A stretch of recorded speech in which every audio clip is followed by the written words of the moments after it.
The police officer touched our couch cushion and jerked his hand back so fast that he stumbled into the coffee table behind him, knocking over a lamp that shattered on the hardwood floor with a sound like bones breaking.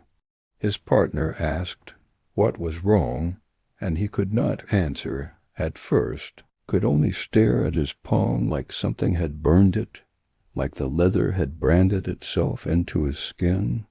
When he finally spoke, his voice was shaking in a way that made my children start crying, because police officers are supposed to be brave. Police officers are supposed to protect you from the things that hide in darkness, and this one looked like he wanted to run screaming from our house. He said the cushion was not just warm, he said it was wet. He said it felt like sitting in something's breath. My husband had called 911 at 3:33 a.m. after our daughter wandered into our bedroom and said there was a man on the couch who would not stop smiling at her. She was 6 years old and had been having nightmares for weeks, but this was different. This was not the crying and confusion of a bad dream. This was the calm certainty of a child describing something she had actually seen. Her voice was flat and matter-of-fact in a way that made my skin prickle with goosebumps. She said the man was sitting in the dark. She said he was waiting for someone.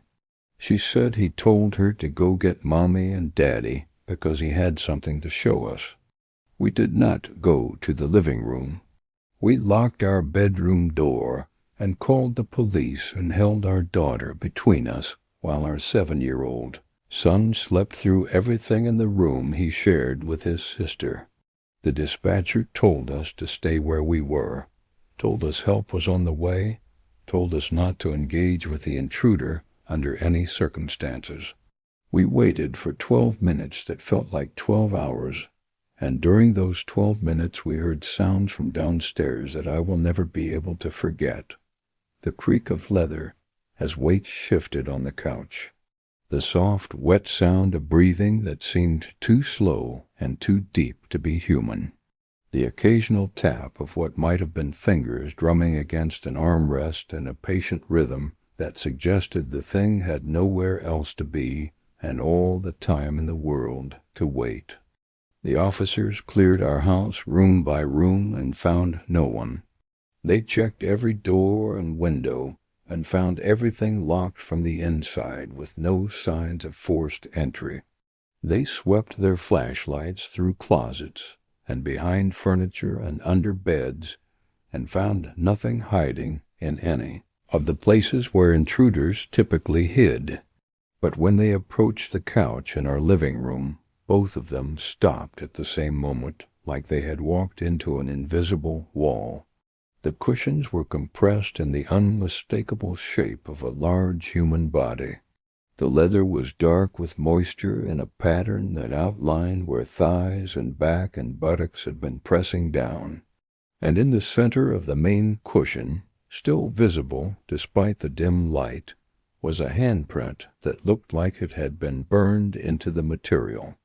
The officer who touched the cushion spent the rest of the night sitting on our porch, refusing to come back inside.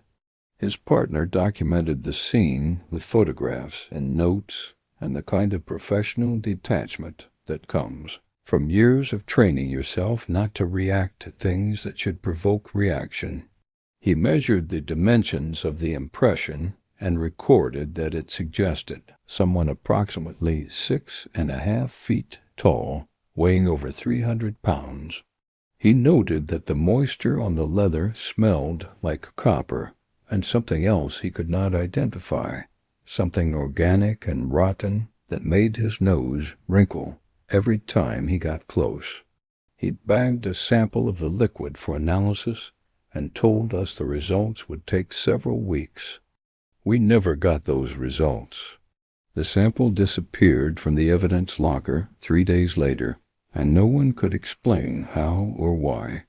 The photographs came back corrupted, every image showing nothing but static and darkness, despite the officer's insistence that he had taken clear pictures with a functioning camera. The notes were lost in a filing error that somehow erased all records of the 911 call, the dispatch, the response, everything that proved anyone had ever come to our house that night. By the end of the week, it was like the incident had never happened at all, at least according to official documentation. But the impression on our couch remained. It did not decompress over time like normal cushions should. It stayed exactly as deep and exactly as detailed as it had been when the police first saw it, a permanent record of presence that physics could not explain.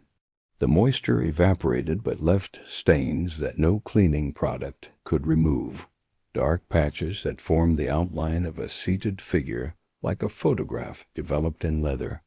The handprint in the center grew darker each day, the burned edges spreading slightly outward, as if whatever had made it was still making it, still pressing palm and fingers into material that should not have been able to hold such detail. My husband wanted to throw the couch away. He said we could not keep furniture that had been touched by whatever visited our house that night, could not sit where something inhuman had sat, could not pretend that our living room was normal when there was permanent evidence of the abnormal branded into our belongings. I agreed with him. We scheduled a pickup with a junk removal company and waited for them to come take the problem away. They never showed up. The company called the morning of the scheduled pickup to say they were canceling our appointment without explanation. My husband called back demanding answers and was told that no one was available to speak with him, that our address had been flagged in their system, that they would not be sending anyone to our property under any circumstances. He called 3 other companies and got similar responses. Word had spread somehow, through channels we could not trace, that our house was somewhere people did not want to work. We tried to move the couch ourselves, but it would not budge. My husband is a large man, former construction worker, capable of lifting things that would strain most people. He grabbed one end of the couch and pulled with all his strength, and it was like pulling against a mountain. The furniture was anchored to the floor by invisible weight, held in place by something that did not want to leave. I joined him, and together we pulled until our muscles burned and our faces turned red, and still the couch did not move an inch. We gave up after 20 minutes and stood there panting and sweating and staring at the impression that seemed deeper somehow, like our efforts had pleased whatever made it, like struggling was exactly what it wanted. That night my daughter came to our room again at exactly 3:33 a.m. and said the man was back. She said he was sitting in the same place with the same smile. She said he had a message for us this time, and she needed to tell us exactly what he said. Her voice was still flat, still calm, still carrying that unsettling matter-of-fact quality that made every word feel like a verdict being read. She said the man wanted us to know that he lived here now. She said he had been waiting for the right family for a very long time, and we were the ones he had chosen. She said he was going to stay in the living room for now, but eventually he would come upstairs. She said we should not worry because it would not hurt. She said it would feel like dreaming forever. We left that night. We packed bags with shaking hands and loaded the car with essentials and drove to a hotel 40 miles away, where we checked in under a false name and paid in cash and tried to pretend we were just a normal family on a spontaneous vacation. My son was confused and cranky from being woken in the middle of the night. My daughter was calm in a way that felt wrong, too calm, too accepting, like she understood something the rest of us did not, and was waiting patiently for us to catch up. The hotel room had a small couch near the window.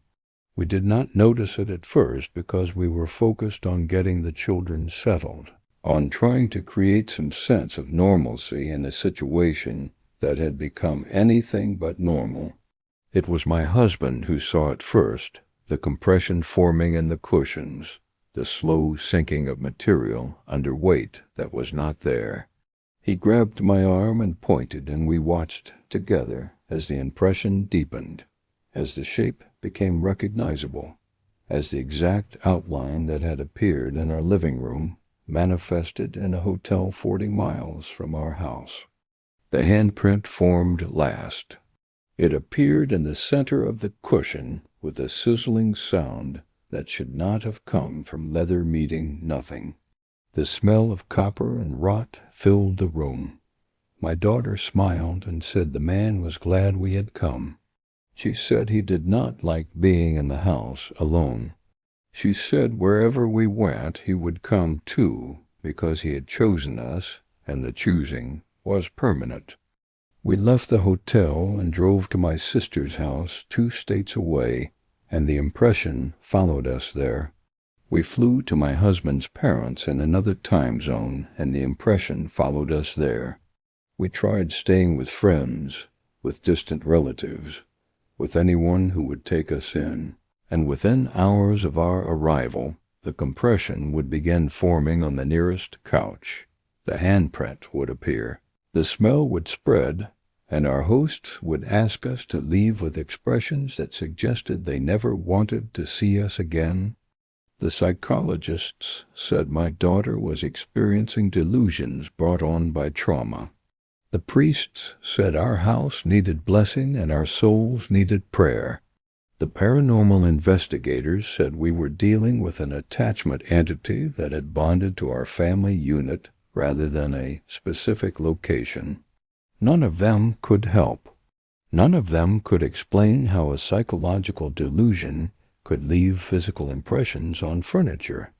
None of them could perform blessings that lasted longer than a few hours. None of them could sever a bond that had been formed through methods they did not understand. We eventually stopped running and moved back into our house because there was nowhere else to go. The impression was waiting for us when we returned, deeper than ever, the handprint now large enough to cover the entire center cushion. My daughter greeted it like an old friend and sat down next to it and began carrying on a conversation that we could only hear one side of. She laughed at jokes we could not hear. She answered questions we could not perceive. She became a translator between our world and whatever dimension the thing in our living room called home. Years have passed since that first night when my daughter walked into our bedroom and told us about the smiling man on the couch. She is 12 now, and the conversations have become more sophisticated. She tells us things about the entity that I wish I did not know. She says it is old, older than the house, older than the neighborhood, older than the concept of neighborhoods. She says it spent centuries wandering from place to place looking for a family that could perceive it, that could interact with it, that could provide the company it craved after eons of isolation. She says most people cannot see the impressions, cannot smell the copper, cannot feel the cold that radiates from the couch cushions. She says we are special. She says we were chosen because we have the ability to acknowledge its existence, and acknowledgement is the only thing it has ever wanted. I do not know if I believe her interpretation. I do not know if a thing that leaves handprints burned into furniture is simply lonely. I do not know if something that followed us across the country and drove away everyone who tried to help us is looking for companionship rather than something darker. But I have stopped fighting. We have all stopped fighting. The couch sits in our living room with its permanent impression and its spreading handprint, and we have learned to live around it, to step over the cold spot on the floor in front of it, to pretend that having a permanent invisible house guest is just another quirk of owning an old home. My son refuses to enter the living room.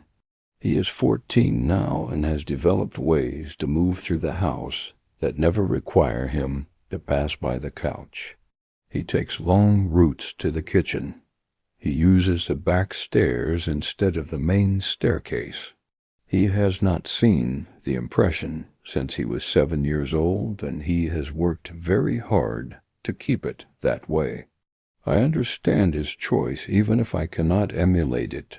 Some people cope by pretending. Some people cope by accepting. Some people never find a way to cope at all. My husband drinks now more than he should, more than is healthy. Enough that I worry about his liver and his heart and all the organs that alcohol slowly destroys. He says it is the only way he can sleep.